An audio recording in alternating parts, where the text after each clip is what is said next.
मेरे साथ हैं विजय सिंह यादव जी। विजय सिंह यादव के बारे में दो शब्द मैं बता दूं। विजय सिंह यादव आरजेडी के, राजद के, युवा राजद के प्रदेश महासचिव हैं, मतलब प्रदेश स्तर के नेता हुए और सिमरबनी पंचायत के मुखिया भी रह चुके हैं। तो इन्होंने सिमरबनी पंचायत को बड़ा करीब से इनकी राजनीति को देखा है, इनके विकास को देखा है और विकास में इनकी सहभागिता भी रही है। हम बात करने जा रहे हैं इनके साथ विमल मंडल के बारे में। विमल मंडल का जो है पहचान आप लोगों से छुपा हुआ नहीं होगा। कई सारे मीडिया बंधु हमारे उनके खबर को कवर किए हैं, जो कि काफ़ी चर्चा में रहा है। और उन्होंने, मैं बता दूं दो शब्द उनके बारे में, वो भ्रष्टाचार की लड़ाई अनवरत लगभग 10 वर्षों से वो लड़ रहे थे। 2.5 एकड़ बताया जाता है कि 2.5 से 3 एकड़ ज़मीन बेच करके वो दर बदर जो भ्रष्टाचार को लेकर के आवेदन इधर उधर में वो 2.5 एकड़ ज़मीन बेच दिए। 4 पुत्री है उनकी और 1 पुत्र है, जिनमें से एक की शादी हो चुकी है। हम उन्हीं पर चर्चा करेंगे क्योंकि ये यहाँ के सिमरबनी के हैं और कुछ बेहतर जानकारी दे पाएंगे उनके प्रवृत्ति के बारे में, किस प्रवृत्ति के वो लोग थे और क्यों आखिर उन्होंने, क्या मजबूरी आ गई जो अपना पंजा श्री राम को अर्पित कर दिए, जैसा कि उनके चिट्ठी में बताया गया था। तो सबसे पहले विजय सिंह यादव का हमारे चैनल में बहुत बहुत स्वागत है। आपका भी हम स्वागत करते हैं। अब विजय जी, आपने देखा होगा, आपके गांव का ही मामला है विमल मंडल। कैसे लोग थे वो, कैसे लोग हैं? देखिए, समाज सेवी के रूप में तो थे, लेकिन महत्वाकांक्षा बढ़ा हुआ था। जब आदमी का महत्वाकांक्षा बढ़ जाता है तो आदमी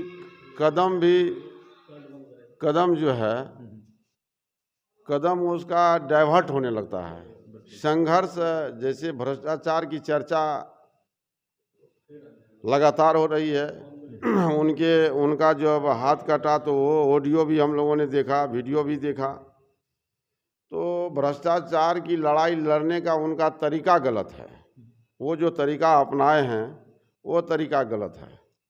ये देखिए, भ्रष्टाचार या किसी अन्य चीज़ का विरोध करने का बहुत सारा तरीका है। अनशन है, आमरण अनशन पे लोग कई सारे बैठते हैं, धरना प्रदर्शन करते हैं, पुतला दहन करते हैं। आखिर इन सब तरीकों से हट करके वो ऐसा क्यों किए? आखिर क्या उनकी मंशा रही होगी? देखिए, भ्रष्टाचार की लड़ाई वो नहीं लड़ा। हमको लग रहा है सिर्फ वो पत्राचार, कोरस्पोंडेंस तो वो करता था। कभी जिला कलेक्टर को, कभी प्रखंड विकास पदाधिकारी को, मुख्यमंत्री जी से भी मिलने का काम किया, नीतीश कुमार जी से। तो भ्रष्टाचार के खिलाफ आंदोलन लड़ा जाता है, न कि आवेदन लिखा जाता है। हमारी आवाज़ ऐसी होनी चाहिए जो हमारी आवाज़ सरकार तक पहुँचे। उसकी लड़ाई लड़ने का जो मौलिक अधिकार आपके पास है, हम लोकतंत्र में हैं, डेमोक्रेसी है। हर व्यक्ति को, हर के खिलाफ, मुख्यमंत्री के खिलाफ, बिहार सरकार के खिलाफ, देश के प्रधानमंत्री के खिलाफ आवाज़ उठा दे, यही तो अधिकार। एक अनुभूति मिला है इस देश को। भारत की सबसे मजबूत स्तंभ इसी को कहा जाता है। लोकतंत्र की खूबसूरती है ये, जो हम किसी के खिलाफ आवाज़ दे सकते। देखिए, हमने तो पूर्व में ही कहा कि संघर्ष करने वाला व्यक्ति जो होता है वह जोड़ के चलता है, तोड़ के संघर्ष नहीं होता है। तो मतलब आपके कहने का मतलब हुआ कि वो और सब समाज सेवी से हट करके, तोड़ करके काम किया। बिल्कुल, अगर जोड़ के चलता तो हजारों लाखों आदमी आज सर्व होता उनके साथ। उनकी माताजी का मानना है कि नीतीश कुमार जो हमारे माननीय मुख्यमंत्री महोदय हैं, उनके कारण उनकी जान गई है। क्या सच्चाई है? अब देखिए, वो उनको हम चाची कहते हैं और व्यक्तिगत पारिवारिक संबंध है हमारा। बिल्कुल। तो वो बेचारी को पता नहीं है कि मुख्यमंत्री होता क्या है। बोलने के लिए बोल दी। तो अब हम राजनीति करते हैं, सारा जमीन जगह दौलत बेच करके हम तेजस्वी यादव के नाम पर, लालू यादव के नाम पर हम लुटा दें, और कल हमारा बाल बच्चा, हम अपना वो दायां हाथ काटा, हम दोनों हाथ काट लेंगे। तो क्या विधानसभा में हमको टिकट दे देगा? ऐसा नहीं होता। ऐसा तो कोई प्रावधान नहीं है। ऐसा कोई प्रावधान है क्या? तो अगर ऐसा प्रावधान है तो बहुत लोग अपना राजनीति चमकाने के लिए, कोई आदमी कि हमको लोग जाने, हमको लोग जाने, देश और दुनिया में लोग हमको जाने कि बिहार में एक ऐसा भी लड़का है, ऐसा भी समाज सेवी है, तो फिर उनको गेरुआ वस्त्र धारण करने की क्या जरूरत थी। चलिए, और एक चीज़ मैं, और एक सवाल हमारा रहेगा कि वहाँ के, हमारी टीम जब वहाँ पहुँची, वार्ड नंबर 1 और 2 में घर पड़ता है, छारापट्टी एक बस्ती है वहाँ पर, जो कि सिमरबनी से 1 से 2 किलोमीटर की दूरी पर अवस्थित है। वहाँ जाने के लिए एक अदद सड़क अच्छी नहीं है, जो कि लोग बोले कि वहाँ के लोग कि सड़कों के कारण भी अनवरत इनका आंदोलन और कई जगह पत्राचार वो किए थे। लेकिन अभी भी सड़क, हम लोग भी गए थे तो 2-4 जगह हम लोग को उतरना पड़ा, बाइक तक जाने की हालात नहीं है, बरसात में तो ऊपर वाला जाने। तो इस पे क्या कहना है आपका? ये तो मेरा पंचायत है, उसको हम नज़दीक से जानते हैं, इसके लिए बिहार सरकार तक जाने की जरूरत कहाँ है। आप जिस जिला में हमारा घर है, जिला का कलेक्टर मजबूत है, हम आपके द्वारा हम चाहते हैं जिला कलेक्टर को संज्ञान में लेना चाहिए कि आखिर क्या कारण है कि ये रोड आज तक अधूरा है, या राशि नहीं है, जबकि उसमें बेडमिसाली गिरा हुआ है, कौन ठेकेदार है, ये आपको स्पष्ट हो जाएगा तुरंत। कहा जा रहा है कि पूर्व विधायक श्री अनिल यादव जी के द्वारा उस समय वो पास था, लोगों के द्वारा जो बताया गया। नहीं, हकीकत है वो, पता है, जय माता कंस्ट्रक्शन नाम से वो रोड का योजना चली थी। चूँकि जय माता दी कंस्ट्रक्शन का ठेकेदार भी आया हुआ था विगत विधानसभा चुनाव में। विगत विधानसभा चुनाव में छारापट्टी स्कूल में वहाँ का नौजवान सब पूरा नारा दिया था, रोड नहीं तो वोट नहीं का नारा लगा करके कि हम लोग वोट ही नहीं गिराएंगे। तो सभी दल का, भाजपा हो, आरजेडी हो, वगैरह वगैरह जो भी है, सभी लोग वहाँ पहुँच करके उन लोगों से गुहार लगाया कि आप मुझे वोट दीजिए, अब मैं आपका जो है रोड बना दूंगा। अच्छा, इस मामले को लेकर के क्या कुछ आपके द्वारा पहल किया जाएगा? जो बिमल मंडल के साथ ये वाकया हुआ है, हथेली काट करके वो श्री राम को समर्पित किए हैं, भगवान श्री राम को, क्या पहल होगा? आदरणीय तेजस्वी यादव जी को मैं इस रोड के बारे में व्यक्तिगत रूप से बोलूँगा और लिखित एक आवेदन दूंगा कि इस रोड को अविलंब आप चालू कर दीजिए। और आपके माध्यम से भी हम कहना चाहते हैं कि अगर आप पत्रकार हैं, आप डायरेक्ट ट्विटर पर लिखिए और तेजस्वी जी आपके ट्विटर को इमीडिएटली देख लेंगे। इसमें अभी राजद के सरकार में आने के बाद एक मैं सवाल छोटा सा अंत में रहेगा, राजद के सरकार में आने के बाद भ्रष्टाचार में और क्राइम रेट में बढ़त हुई है, इसके बारे में क्या कहेंगे? आए दिन जो दलित महादलित को टारगेट किया जा रहा है, आज भी एक घटना हम लोगों के सामने गुजरी, ठीक है, दलितों की बच्ची को टारगेट किया जा रहा है। पूर्व में भी आपने देखा होगा कि सुरसर एक जगह पड़ता है अररिया का, वहाँ से भी एक बच्ची को अगवा करके लिया, उनके साथ बलात्कार किया गया था। तो हालांकि अपराधी पकड़ा गया कुछ दिनों बाद, लेकिन इस तरह की आपराधिक घटनाओं में बढ़ोतरी हुई है, और इसके बारे में क्या कहेंगे आप? बिहार सरकार पर आपका उंगली उठ चुका है, लेकिन केंद्र में, दिल्ली में अंकिता नाम की लड़की का खुलेआम हत्या हो गई। और रहा सवाल जहाँ तक हत्यारा, चोरी, बलात्कार, कोई भी सरकार बनेगी, परंतु आज की सरकार, चुनौती भरे शब्दों में आपको भी दिखाई दे रहा होगा, आज आपका काम सुचारू रूप से होने जा रहा है, इसमें कहीं दो मत नहीं है। जिस ऊंची आवाज में प्रखंड कार्यालय में, थाना में आप कल गरज के बोलते थे, आज भी आप बोलते हैं, उस पर लगाम लगी है। आप अनुभवी लोग हैं, आप जानते हैं जिस जिला में आपका घर है उसी जिला में मेरा भी घर है। अंतर सिर्फ इतना ही, पत्रकारिता आप करते हैं, हम एक थोड़ा साधारण सा समाज सेवी हैं। लेकिन आज आप अनुमंडल आरक्षित पदाधिकारी के पास जाइए, आपसे दिल खोल करके वो बात करता है, उसको भय हो रहा है आज। यह नीतीश कुमार और तेजस्वी जी का कारण है। ये पुनरावृत्ति, पदाधिकारी अपने कर्तव्यों का अच्छे से निर्वहन करने के लिए नहीं चुक रहे हैं, आपका कहना ये हुआ? बिल्कुल बिल्कुल, कहीं नहीं।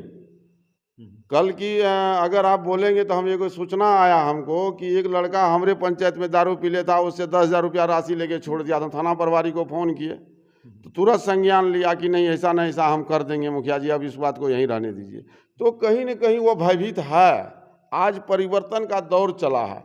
आप बोले हत्या, बलात्कार, ये लड़की लड़का को भागना, ये तो आम बात है, इसको तो कोई सरकार नहीं। हर घर में रावण बैठा, इतना राम कहाँ से लाऊं? हर घर में रावण बैठा, इतना राम कहाँ से लाऊं? कोई भी सरकार की पहल ऐसी नहीं हो सकती। सरकार पहल करती है, जब तक सामाजिक चेतना नहीं होगी, सामाजिक चेतना जब तक नहीं लोगों की जगेगी, तब तक विकास की रेखा को रेखांकित आप नहीं कर सकते। अच्छा, अंतिम मुद्दे पर चलते हैं। आपके द्वारा विमल मंडल के परिवार को क्या कुछ सहयोग दिया जाएगा? आप अभी तक मिलने नहीं गए हैं, सबसे बड़ी ये नहीं, दुर्भाग्य की बात हम है। सवेरे जाएंगे।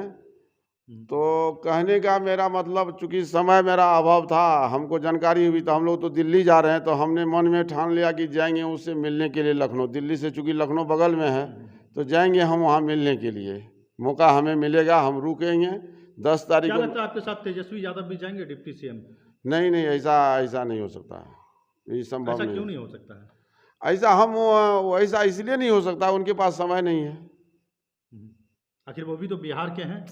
ठीक है, एक नेशनलाइज मुद्दा बना हुआ है ये, नेशनलाइज मुद्दा हर आप बड़े लोग, चैनलों पे चल रहा है सर। ठीक है, सब चैनल चला रहा है, तो उसके लिए कोई दिक्कत थोड़ी है। हम लोग प्रयास करेंगे, अपने नेता को बोलेंगे कि ये गरीब का बेटा है, ऐसा कर लिया है, अवांछित होकर के ही सही, लेकिन एक नज़र एक झलक देखा जाए तो ये हो सकता है कि आरजेडी के लोगों को भेज दे, या अपने स्वयं अगर मौका मिलेगा तो चले जाएंगे। मतलब आपका आग्रह रहेगा कि वो वहाँ हाँ, जाए? हम निवेदन करेंगे कि आप चलिए वहाँ तक। हम निवेदन करेंगे कि 1 मिनट समय निकाल के चलिए। प्रदेशवासियों को और अपने ग्राम पंचायत वासियों को क्या कहना चाहेंगे आप?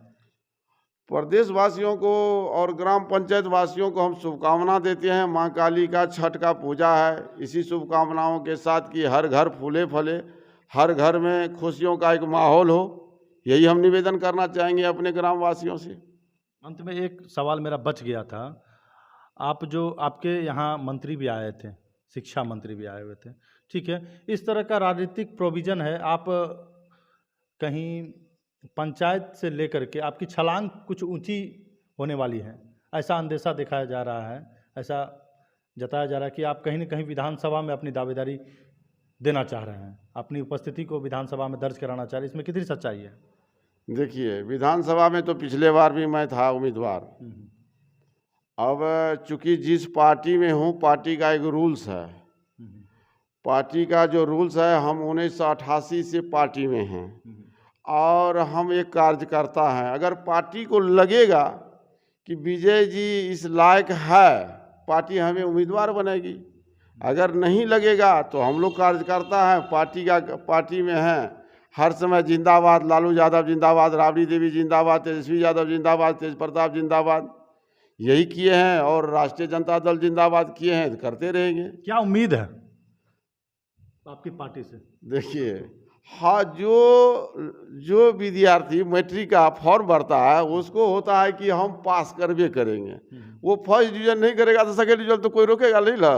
तो हर वैसे ही हम कार्यकर्ता हैं, तो हम तो चाहेंगे कि हमको विधानसभा में पार्टी टिकट दे, और हमको टिकट नहीं दे, टिकट पार्टी वैसे लोगों को दे जो विनर होके आवे, जो पार्टी को एक मजबूत स्तंभ दे, जीत हो जाए। और कार्यकर्ता का काम ही है जिंदाबाद करना, हम लोग जिंदाबाद करते हैं, ये पार्टी निर्णय लेगी। चलिए, बहुत बहुत धन्यवाद हमारे स्टूडियो में समय देने के लिए। ये थे विजय सिंह यादव जी, युवा राजद के प्रदेश महासचिव। आपने देखा किस तरह बेबाकी से ये अपनी बातों को हमारे सामने रखें, और इसी तरह बने रहिए हमारे साथ। जल्द ही हम आपको विमल मंडल की और ताज़ा तरीन अपडेट देने वाले हैं। आप हमारे चैनल के साथ जुड़े रहिए, और जल्द ही हम आपको एक धमाकेदार साक्षात्कार विमल मंडल के साथ लेकर के आपके समक्ष रखेंगे।